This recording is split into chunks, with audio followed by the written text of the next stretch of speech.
ڈومسڈے plane ایک ایسا طیارہ جس پہ سوار تمام مسافر کسی بھی جوہری حملے سے محفوظ رہ سکتے ہیں۔ یہ طیارہ اچانک امریکہ کی فضاؤں میں نمودار ہوا۔ یہ سب کیوں ہوا؟ یہ طیارہ اچانک امریکہ کی فضاؤں میں کیوں دیکھا گیا؟ کیا امریکہ کسی بڑی جنگ کی طرف بڑھنے لگا ہے؟ آئیے اس ڈومسڈے پلین کے امریکہ کی فضاؤں میں نظر آنے کے بعد حالات پر ایک نظر ڈالتے ہیں۔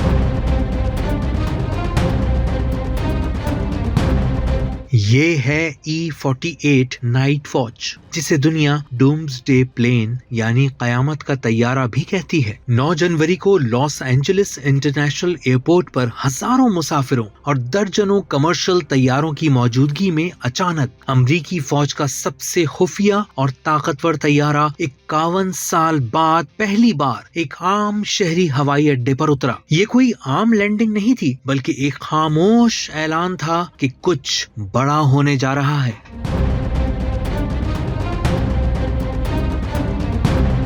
E-48 کا اصل نام ہے national air borne operation centre ENAOC، جو ایک ترمیم شدہ بوئنگ 747 طیارہ ہے جو اس وقت کے لیے بنایا گیا ہے جب زمین پر سب کچھ تباہ ہو چکا ہوگا۔ یہ طیارہ جوہری دھماکے سے بچ سکتا ہے، الیکٹرو میگنیٹک پلس EMP سے محفوظ ہے، ڈیجیٹل سسٹمز کے بجائے اینالاگ گیجز استعمال کرتا ہے، ہیکنگ سے تقریباً محفوظ ہے، اور اس کے اوپر نصب ہیں طاقتور اینٹیناز جو دنیا بھر میں امریکی افواج اور ایٹمی آبدوزوں سے براہ راست رابطہ رکھتے ہیں۔ یہ طیارہ امریکی صدر، وزیر دفاع اور chairman joint chiefs of staff کو جنگ زمین سے نہیں بلکہ فضا سے چلانے کی صلاحیت دیتا ہے۔ ہوائی ایندھن کے ساتھ یہ طیارہ مسلسل 72 گھنٹے تک زمین پر اترے بغیر فضا میں رہ سکتا ہے۔ یوں سمجھ لیجئے کہ یہ ایک اڑتی ہوئی وزارت دفاع ہے۔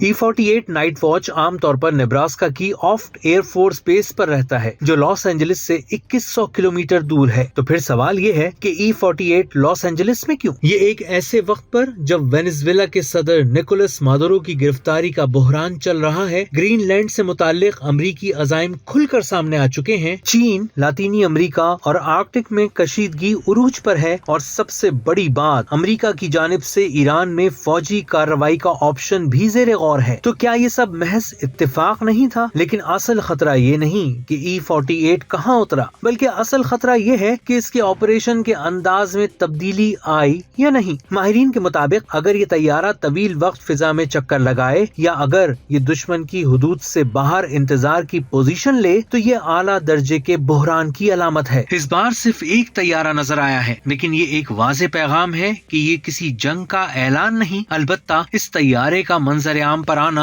امریکہ کے اتحادیوں اور دشمنوں دونوں کے لیے ایک اسٹریٹجک مظاہرہ ہے کہ امریکہ بدترین صورتحال کے لیے تیار ہے۔ ایویشن A27 کے مطابق E-48 طیارہ امریکی دفاع کی علامت ہے، جو صرف ایک طیارہ نہیں بلکہ ایک نفسیاتی جنگ کا اشارہ ہے، اور یہ یاد دہانی ہے کہ امریکی کمان کسی بھی لمحے زمین سے آسمان کی وسعتوں میں منتقل ہو سکتی ہے۔